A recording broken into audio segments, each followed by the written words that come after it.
মুরলির তারিখ 25শে ফেব্রুয়ারি 2024। রিভাইজ তারিখ 30শে মার্চ 1998। ওম শান্তি। মধুবন থেকে অব্যক্ত বাপদাদা বলছেন। মুরলির শিরোনাম, সকল প্রাপ্তিগুলির স্মৃতি ইমাজ করে অচল স্থিতির অনুভব করো আর জীবনমুক্ত হও। আজ ভাগ্য বিধাতা বাবা সমগ্র বিশ্বে নিজের সর্বশ্রেষ্ঠ ভাগ্যবান বাচ্চাদেরকে দেখছেন। প্রত্যেক বাচ্চার ভাগ্যের মহিমা স্বয়ং ভগবান গাইছেন। বাবার মহিমা তো আত্মারা গায়ন করে, কিন্তু বাচ্চারা তোমাদের মহিমা স্বয়ং বাবা করছেন। এইরকম কখনো স্বপ্নেও ভেবেছিলে কি যে আমাদের ভাগ্য এত শ্রেষ্ঠ হবে? কিন্তু তোমাদের ভাগ্য শ্রেষ্ঠই ছিল, বর্তমানেও আছে। জগতের মানুষ বলে যে ভগবান আমাদেরকে রচনা করেছেন, কিন্তু আমরা না ভগবানের বিষয়ে কিছু জানি আর না তাঁর রচনার বিষয়ে জানি। তোমরা প্রত্যেক ভাগ্যবান বাচ্চারা অনুভব আর নেশার সাথে বলো যে আমরা হলাম শিব বংশী ব্রহ্মাকুমার ব্রহ্মাকুমারী। আমাদের এটা জানা আছে যে বাপদাদা আমাদেরকে কিভাবে রচনা করেছেন। ছোট বাচ্চা হোক বা বৃদ্ধ পাণ্ডব, শিবশক্তি, যদি কেউ তোমাদেরকে জিজ্ঞেস করে যে তোমাদের বাবাকে, তো কি বলবে?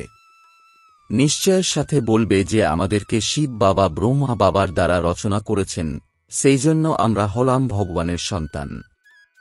আমরা ভগবানের সাথে ডাইরেক্ট মিলিত হই। পরম আত্মা বা ভগবান কেবলমাত্র আমাদের বাবাই নন, একাধারে তিনি বাবাও, শিক্ষকও এবং সদ্গুরু। সকলের মধ্যে এই নেশা আছে। সবাই হাততালি বাজালো। এক হাতের তালি বাজাবে। এখন এই এক্সারসাইজ বয়স্কদের শেখাতে হবে। বাচ্চাদেরকে খুশিতে দেখে বাপদাদাও খুশিতে দুলছেন আর সদা বলছেন, বাহ, আমার প্রত্যেক শ্রেষ্ঠ ভাগ্যবান বিশেষ আত্মারা বাবার রূপে পরমাত্ম পালনার অনুভব করছ। এই পরমাত্ম পালনা সমগ্র কল্পে কেবল এই ব্রাহ্মণ জন্মে বাচ্চারা তোমাদের প্রাপ্ত হয়, যে পরমাত্ম পালনাতে আত্মার সর্বপ্রাপ্তি স্বরূপের অনুভব হয়। পরমাত্ম প্রেম সর্বসম্বন্ধের অনুভব করায়। পরমাত্ম প্রেম নিজের দেহ অভিমানকেও ভুলিয়ে দেয়, সাথে সাথে অনেক স্বার্থ সম্পন্ন ভালোবাসাকেও ভুলিয়ে দেয়। এইরকম পরমাত্ম প্রেম, পরমাত্ম পালনার অন্দরে পালিত হওয়া ভাগ্যবান আত্মা হলে তোমরা।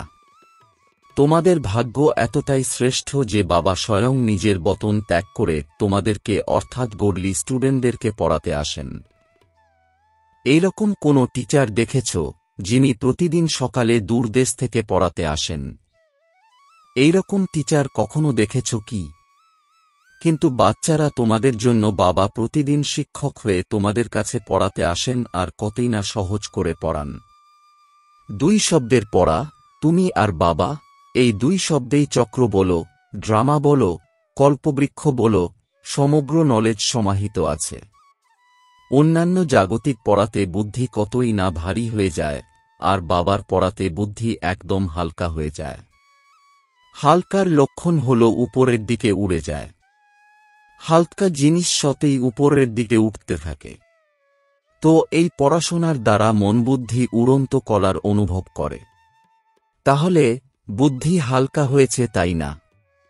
ত্রিলোকের নলেজ প্রাপ্ত হয়। তো এরকম পড়া সমগ্র কল্পে কেউ পড়েছে কি? এরকম কোনো শিক্ষক পেয়েছে কি?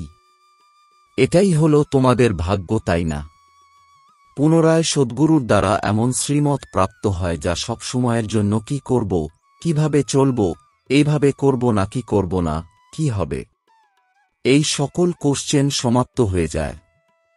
কি করব, কিভাবে করব, এইভাবে করব নাকি ওইভাবে করব, এই সকল কোশ্চেনের একটি শব্দে উত্তর হল ফলো ফাদার। সাকার কর্মে ব্রহ্মা বাবাকে ফলো করো, নিরাকারী স্থিতিতে অশরীরী হওয়ার জন্য শিব বাবাকে ফলো করো। বাবা আর দাদা দুজনকে ফলো করা অর্থাৎ কোশ্চেন মার্ক সমাপ্ত হওয়া বা শ্রীমতে চলা। এটা কি করা অসম্ভব মনে হয়? জিজ্ঞেস করার প্রয়োজনীয়তা আছে কি? কপি করতে হবে, নিজের বুদ্ধি অর্থাৎ মনমত চালাবে না। বাবা সমান হওয়া অর্থাৎ ফলো ফাদার করা। এটা করা অসম্ভব নাকি সহজ? সহজ, তাই না? 30 বছর জ্ঞানে চলা আত্মারা হাত তোলো। আচ্ছা, 30 বছরে অসম্ভব মনে হয়েছিল নাকি সহজ লেগেছিল? এখন দেখো, 30 বছরের বাচ্চাদেরও সহজ মনে হয়েছে, তো তোমরা যারা পরবর্তীকালে এসেছ তোমাদের কাছে অসম্ভব নাকি সহজ? সহজ, তাই না? গরমের কারণে সকলের হাতে রংবেরঙের পাখা আছে, যেটা নাড়াচ্ছিল। ভালো লাগছে, পাখার রিমিঝিমও ভালো লাগছে। সিন খুবই সুন্দর। নবীনতা হওয়া চাই, তাই না? তো এই গ্রুপের এটাও এক নবীনতা, এটাও টিভিতে এসে গেল। খুব ভালো, সবাই দৌড়ে এসে এখানে পৌঁছে গেছে। বাপদাদাও স্নেহের শুভেচ্ছা জানাচ্ছেন। দেখো, পার্থিব জগতে যে গুরুরা আছে তারা কত বরদান দেয়। একটা বা 10টা, বেশি দেয় না। কিন্তু তোমাদের সদ্গুরুর দ্বারা প্রতিদিন বরদান প্রাপ্ত হয়। এইরকম গুরু কখনো দেখেছ কি? দেখোনি, তাই না? তোমরাই দেখেছ, প্রত্যেক কল্পে দেখেছ। তো সদা নিজের ভাগ্যের প্রাপ্তিগুলিকে সামনে রাখো। কেবল বুদ্ধি মার্চ করে রেখো না, ইমার্জ করো। মার্চ করে রাখার সংস্কারকে পরিবর্তন করে ইমার্জ করো। নিজের প্রাপ্তিগুলির লিস্ট সদা বুদ্ধিতে ইমার্জ রাখো। যখন প্রাপ্তিগুলির লিস্ট ইমার্জ হবে তখন কোনো প্রকারের বিঘ্ন আক্রমণ করবে না। বিঘ্ন মার্জ হয়ে যাবে আর প্রাপ্তিগুলি ইমার্জ রূপে থাকবে। বাপদাদা যখন শোনেন আজ কোনো কারণে কোনো বাচ্চা পরিশ্রম করছে, মায়ার সাথে যুদ্ধ করছে, যোগ লাগাতে চাইছে কিন্তু লাগছে না, সোল কনসাসের পরিবর্তে বডি কনসাসে এসে যাচ্ছে, তখন বাপদাদার ভালো লাগে না। কারণ কি? নিজের ভাগ্যের প্রাপ্তিগুলি ইমার্জ থাকে না, মার্জ থাকে। পুনরায় যখন কেউ স্মরণ করিয়ে দেয় তখন চিন্তা করে যে এইরকম হওয়া উচিত। এর জন্য খুব সহজ পুরুষার্থ হল প্রাপ্তিগুলিকে ইমার্জ রাখো। যখন থেকে ব্রাহ্মণ হয়েছ তখন থেকে নিজের ভাগ্যের স্মৃতিতে থাকো। দোলাচলে আসবে না, অচল হও, কেননা এখানে আবুতে তোমাদের কোন স্মরণিক আছে? অচল ঘর আছে নাকি দোলাচল ঘর আছে? অচল ঘর আছে, তাই না? এটা কাদের স্মরণিক? তোমাদেরই স্মরণিক, তাই না? তো যখনই কোনো সূক্ষ্ম পুরুষার্থের মার্গ অসম্ভব মনে হয়, বুদ্ধি অত্যাধিক দোলাচলে থাকে, তখন নিজের স্মরণিককে স্মরণ করো। অনেক সময় বাচ্চারা জ্ঞানের পয়েন্টও বলে থাকে যে আমি হলাম আত্মা, এটা হলো ড্রামা, এটা তো হলো বিঘ্ন, এটা তো হলো সাইড সিন, বলতেও থাকে, আবার স্থিতিরও দোলাচল হতে থাকে। দোলাচলে থেকেই জ্ঞানের পয়েন্ট বলতে থাকে। যখন বুদ্ধি এইরকম হয়ে যাবে, অর্থাৎ অচল থাকতে পারবে না, তখন মধুবনের অচল ঘর স্মরণ করবে। এটা তো স্থূল জিনিস, তাই না? সূক্ষ্ম তো নয়, চোখ দিয়ে দেখার জিনিস। আমার স্মরণিক হল অচল ঘর, দোলাচল ঘর নয়। কেননা বাপদাদা এই বছরে সকল বাচ্চাদেরকে মুক্তি বর্ষ পালন করাতে চাইছেন। এমন যেন না হয় যে হাত তুলতে বললে কেউ তুলবে, কেউ তুলবে না। সবাই খুশির সাথে হাততালি বাজাবে। সবাই বাজাতে শুরু করল। এখন বাজিয়েছ তো ঠিক আছে, কিন্তু বাপদাদা এই বছরের সমাপ্তিতে এই রকমই এতই আওয়াজ করে তালি বাজাতে যেন দেখেন। এখন তো বাজিয়েছ, ভালো হয়েছে, কিন্তু তখনও বাজাবে। বাজাবে তো। দেখো, হাততালি বাজিয়ে তো খুশি করে দিয়েছ, কিন্তু বাপদাদা নতুন বছরে যে 18 জানুয়ারি বিশেষ ব্রহ্মা বাবার শরীর থেকে মুক্ত হওয়ার দিন, তো 18 জানুয়ারিতে বাপদাদা পুনরায় হাত তুলতে বলবেন যে মুক্তিবর্ষ পালন করেছ নাকি কেবল চিন্তাই করেছ। পালন করতে হবে, পালন করতে হবে। শুধু চিন্তাই করে যাচ্ছ এমন তো নয়, স্বরূপে নিয়ে এসেছ নাকি চিন্তা করতে করতে লাস্টেও চিন্তাই করতে থাকবে। এই রেজাল্ট বাপদাদা দেখতে চাইছেন। দেখাবে? আচ্ছা, স্মরণে থাকবে তো। প্রাপ্তিগুলিকে সামনে রাখো।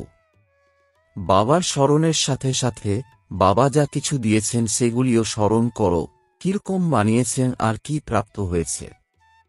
বাপদাদা এই বছরের পর থেকে প্রত্যেক বাচ্চাকে জীবনমুক্ত স্থিতিতে দেখবেন। ভবিষ্যতে জীবনমুক্ত হবে, কিন্তু জীবনমুক্ত সংস্কার এখন থেকেই ইমার্জ করতে হবে। আর নিরন্তর কর্মযোগী, নিরন্তর সহজযোগী, নিরন্তর মুক্ত আত্মার সংস্কার এখন থেকেই অনুভবে নিয়ে এসো। কেন? বাপদাদা আগেও ইশারা দিয়েছিলেন যে সময়ের পরিবর্তন তোমাদের অর্থাৎ বিশ্ব পরিবর্তক আত্মাদের জন্য অপেক্ষা করছে। প্রকৃতি তোমাদের অর্থাৎ প্রকৃতিপতি আত্মাদের জন্য বিজয় মালা নিয়ে আহ্বান করছে। সময় বিজয় ঘণ্টা বাজানোর জন্য তোমাদেরকে অর্থাৎ ভবিষ্যতের রাজ্য অধিকারী আত্মাদেরকে দেখছে যে কখন ঘণ্টা বাজাবো। ভক্ত আত্মারা সেই দিনটি সব সময় স্মরণ করছে যে কবে আমাদের পূজ্যদেব আত্মারা আমাদের উপর প্রসন্ন হয়ে আমাদেরকে মুক্তির বরদান দেবে। দুঃখী আত্মারা আহ্বান করছে যে কবে দুঃখকর্তা সুখকর্তা আত্মারা প্রত্যক্ষ হবে। এই জন্য এরা সবাই তোমাদের জন্য অপেক্ষা বা আহ্বান করছে। এই জন্য হে করুণাময় বিশ্ব কল্যাণকারী আত্মারা এখন এদের অপেক্ষার অবসান ঘটাও। তোমাদের জন্য সবকিছু আটকে আছে। তোমরা সবাই মুক্ত হয়ে যাও তো সকল আত্মারা, প্রকৃতি, ভক্তরা মুক্ত হয়ে যাবে।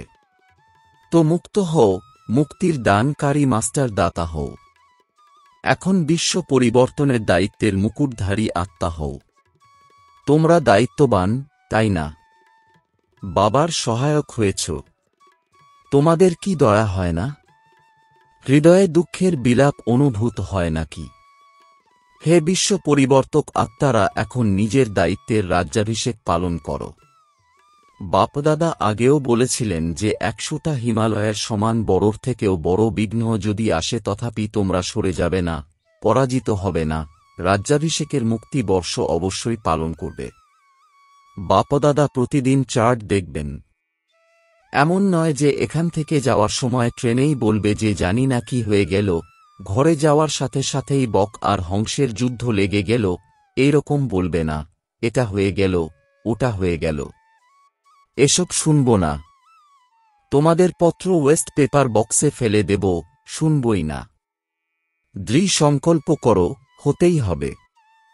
যেখানে দৃঢ়তা আছে সেখানে সফলতা হবে না, এটা অসম্ভব। তো তোমরা সবাই দৃঢ় সংকল্প করেছ, তাই না? টিচার্স হাত তোলো। টিচার্স অনেক এসেছে। সব সেন্টার্স খালি করে চলে এসেছ নাকি? দেখো একটা খুশির খবর শোনাই।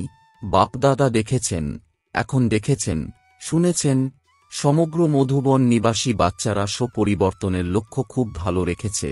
লক্ষণ তো দেখব, কিন্তু লক্ষ্য খুব ভালো রেখেছ।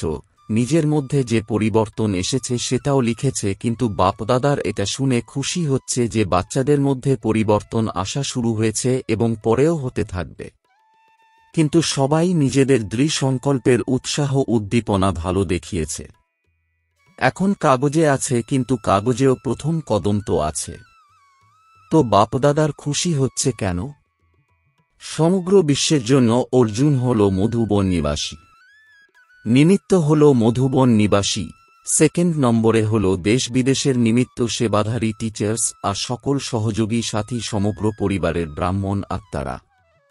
তো বাপদাদা মধুবনের নকশা দেখতে চান যে সবাই সম্পূর্ণ পরিবর্তন হয়ে গেছে। মধুবন নিবাসী তো কম এসেছে, কেউ কেউ তো লেখেইনি। যারা সামনের দিকে বসে আছে তারা কম লিখেছে, অনেক ব্যস্ত রয়েছে। কিন্তু যখন সেবা প্রাপ্ত হয় তো লেখাতেও মার্কস জমা হয়। যদি না লেখো তো মার্কস এক্সট্রা কম হয়ে যাবে, নিজেরই ক্ষতি করে দেবে। যা কিছু ডাইরেকশন প্রাপ্ত হচ্ছে সেটা যদি নিমিত্ত আত্মা দাদিদের দ্বারাও প্রাপ্ত হয়, সেই নির্দেশকে রিগার্ড দেওয়া অতি আবশ্যক। এতে না কোনো অজুহাত দেখাবে আর না অবহেলা করবে। ভবিষ্যতের জন্য বাপদাদা বলে দিচ্ছেন যে মার্কস জমা হয়নি। এই জন্য একে মহত্ব দেওয়া অর্থাৎ মহান হওয়া, এটাকে হালকাভাবে নেবে না। বাচ্চারা বড়ই চতুর, বলে যে বাপদাদা তো জানেনই, তাই না? বাবা তো জানেন, তথাপি বলছেন কেন? জেনে শুনেই তো বলছেন। তো এইভাবে নিজেকে আড়াল করা উচিত নয়। এইরকম অনেক কাজ আছে, ছোট ছোট কথা, যেগুলিকে হাজি করলে এক্সট্রা মার্কস জমা হয়। এমনও অনেক স্টুডেন্ট আছে যারা কোনো পাস্টের সংস্কারের বশীভূত হয়ে খুব ভালো উৎসাহ উদ্দীপনাতে এগিয়ে যেতে থাকে, কিন্তু কোনো না কোনো সূক্ষ্ম সুতো, খুবই সূক্ষ্ম সুতো তাকে এগিয়ে যেতে দেয় না। সে বুঝতেও পারে যে এই সূক্ষ্ম সুতো রয়ে গেছে, কিন্তুই করতে থাকে। এমনও অনেক পুরুষার্থী আছে যারা ছোট ছোট কমন কথাতে হাজি করে মার্কস নিয়ে নেয়। এইরকমও হয় যে সে অল্প অল্প মার্কস একত্রিত করে পরবর্তীকালে বেরিয়ে আসতে পারে। এইরকমও বাপদাদার কাছে উদাহরণের রূপে আছে। সেই জন্য সহজ পদ্ধতি হল ছোট ছোট কথাতে হাজি করে মার্কস জমা করতে থাকো। অপব্যয় করো না, জমা করো। এছাড়া বাপদাদা দেখেছেন মেজরিটি বাচ্চারা নিজেদের উৎসাহ উদ্দীপনা ভালো দেখিয়েছে, এই জন্য দৃঢ় সংকল্পের জন্য বিশেষ সেই মধুবন নিবাসী বাচ্চাদেরকে বাপদাদা হাজি করার জন্য অভিনন্দন জানাচ্ছেন, স্মরণ আর স্নেহ দিচ্ছেন। লক্ষ লক্ষ গুণ স্মরণ আর স্নেহ দিচ্ছেন। কেন? মধুবন হল বাপদাদার স্বরূপকে প্রত্যক্ষ করার শীষমহল। তো একটা বিষয়ের জন্য তো খুশি হচ্ছে, এখন কাগজে এসেছে, কর্মতে নিয়ে আসতেই হবে। ঠিক আছে, তাই না? আচ্ছা, অভিনন্দন। এখন হঠাৎ করে যদি তোমাদের সকলকে ডাইরেকশন দেওয়া হয় যে এখনই অশরীরী হয়ে যাও, তো হতে পারবে নাকি দোলাচল হবে? কি লাস্ট সময়ের এই অভ্যাস পাস উইথ অনার বানিয়ে দেবে? তো এখন বাপদাদাও বলছেন যে 1 সেকেন্ডে সকল কথাগুলিকে দূরে সরিয়ে দিয়ে অশরীরী ভব। ড্রিল। আচ্ছা, চারিদিকের অতি শ্রেষ্ঠ ভাগ্যবান, পরমাত্ম পালনার অধিকারী আত্মারা, পরমাত্ম শিক্ষার অধিকারী, পরমাত্মা সদ্গুরুর বরদানের অধিকারী, সদাদৃতার দ্বারা সফলতার অধিকারী, সদা অখণ্ড যোগী, অচল যোগী, সদা বিশ্ব পরিবর্তনের দায়িত্বের মুকুটধারী, সদা সর্বপ্রাপ্তিগুলিকে ইমার্জ রূপে অনুভবকারী এরকম বিশেষ আত্মাদেরকে বাপদাদার স্মরণের স্নেহ সুমন আর নমস্কার। এখন মুক্তবর্ষে নম্বর 1 হল মধুবন নিবাসী। ঠিক আছে, হতে পারে নাকি হওয়া কঠিন? হ্যাঁ বাবা, তাহলে তো বাপদাদা মধুবন নিবাসীদেরকেও গোল্ডেন ব্যাজ দেবেন। মধুবন নিবাসীদেরকে ব্যাজ দেওয়া হবে, অন্য সবাইকে দেওয়া হয়েছে, মধুবন নিবাসীদেরকে মুক্ত বর্ষের প্রাইজ দেবেন। আচ্ছা, তোমাদেরকে ব্যাজ দেব। আচ্ছা। বরদান, ব্রাহ্মণ জীবনে এক বাবাকেই নিজের সংসার বানিয়ে নেওয়া শত আর সহজ যোগী ভব। এর বিস্তার, ব্রাহ্মণ জীবনে সকল বাচ্চাদের প্রতিজ্ঞা হল, এক বাবা, দ্বিতীয় আর কেউ নয়। যখন সংসারই হল বাবা, দ্বিতীয় কেউ নয়, তো শত আর সহজ যোগী স্থিতি সদা থাকবে। যদি দ্বিতীয় কেউ থাকে তাহলে পরিশ্রম করতে হবে। এখানে বুদ্ধি যেন না যায়, ওখানে যায়। কিন্তু এক বাবাই হল সবকিছু, তাহলে বুদ্ধি আর অন্য কোথাও যেতে পারবে না। এইরকম সহজযোগী, সহজ স্বরাজ্য অধিকারী হয়ে যাবে। তার চেহারাতে আত্মিকতার ঔজ্জ্বল্য একই রকম থাকবে। স্লোগান, বাবার সমান অব্যক্ত বা বিদেহী হওয়া, এটাই হল অব্যক্ত পালনার প্রত্যক্ষ প্রমাণ। ওম শান্তি।